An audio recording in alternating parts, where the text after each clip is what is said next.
Here's a stained glass window in a whare nui, whare whakairo, which encapsulates what was happening in the early 1800s. Colonisation, and I'll just gloss over colonisation quite quickly. The normal way, the missionaries, the military, disease, confiscation of land, dispossession, running down of the culture of the people. But there's a lot of hope in that picture. It's a beautiful stained glass window. Not many whare nui would have stained glass windows in them. Normally there'd be, here's the carvings, here's an ancestor, that's a rib to the main ancestor down the back line, or whai, tuku panels. So they're often very beautiful inside. But the stained glass window captures so much of what colonisation could have been. It could have been a partnership. Down in the treaty, which we signed 1840, one treaty, 1840. Ngāpui, my relations up north would say there's the Declaration of Independence they signed in 1835, and many of them still argue for that, but there's one treaty that the government will acknowledge now, slowly in piecemeal fashion. Our coat of arms, again, this encapsulates a lot of what was going on. I like this because I think my mother's Pākehā, and you get that frisson that you get young people of different cultures and different places meet. And here in the coat of arms is all our industry. We're an exporting nation, agriculture, horticulture, mining. Current government wants to audit national parks for mineral resources. You know, there's a pattern around the world. The silver fern, one of our iconic plants. I think the crown is the crown of Prince Edward, though. The British are long gone. There was a lot of cooperation and partnership between the races. That's a memorial stone commemorating the loss of soldiers in World War I. Māori weren't allowed to form our own battalion. In World War I, we weren't meant to be combat troops. That classic, before you're militarised in the eyes of the coloniser, you're considered effete. And we dug ditches in World War I across France and that. But many Māori did sign up in other battalions. My grandfather fought at Gallipoli. I don't know how much you know of the history of World War I, but before the Americans got there, it had been raging for a couple of years. And Gallipoli in Turkey was one of the key battle sites for New Zealand and Australian troops. The French were there and the British also. The British were the officers.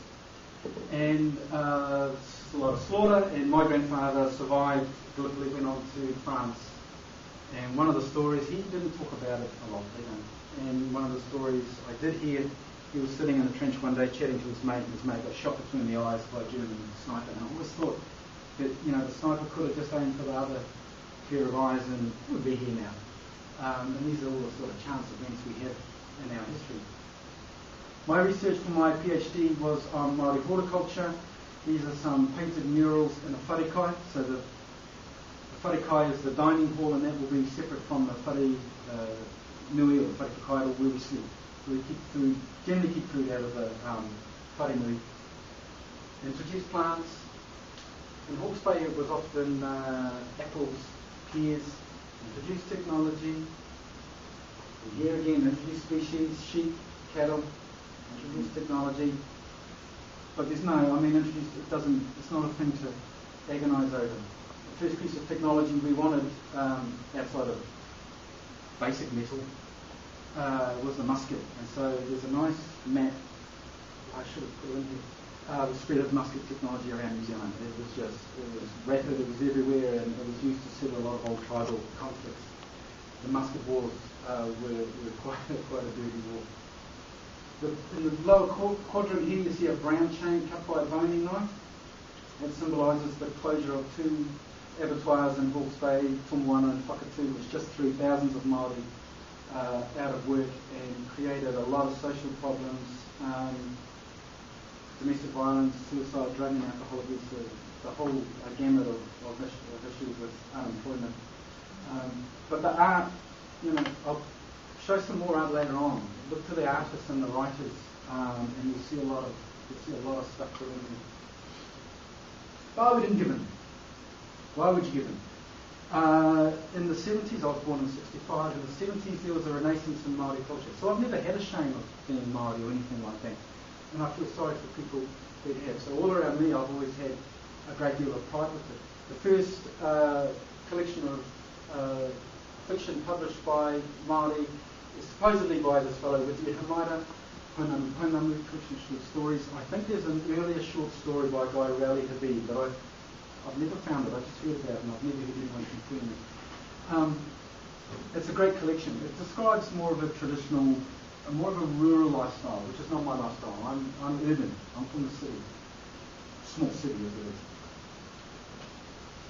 And the land was always featuring in these stories and in this artwork here. You look up closer to this kete or this basket is woven out of surveyor's tapes. The land, it's coming back time and time again to the land. And the idea that not 1 acre more, no more to stealing. The Public Works Act in New Zealand, I think up to 1975, allowed the confiscation of Maori land for roads, hospitals, schools, and as nice as that is for the country, it's stolen. And the resistance continues. 2004, Maori sought to claim ownership of the foreshore and seabed, which legislation in New Zealand had never taken out of our ownership. This is a quirk of English common law and the British system in general. You don't not own something until a piece of legislation says so. There was no legislation in New Zealand that said you didn't own the foreshore and seabed, and so a group of iwi at the group of tribes at the top of the South Island asked for it, claimed it back. Went all the way through the court system, 7 years, and the Court of Appeal finally said, well, actually, you do have a case, you can continue. Outcry, government stepped in, 24 hours later said that no, they would legislate and make it very clear who owned the foreshore and seabed, and it wasn't going to be all for Maori. Very interesting time. 20,000 Maori turned up in Wellington, the capital city, and marched in the streets. To get 20,000 Maori anywhere at once on one issue is very difficult. There's a fair bit of unity over that, and from that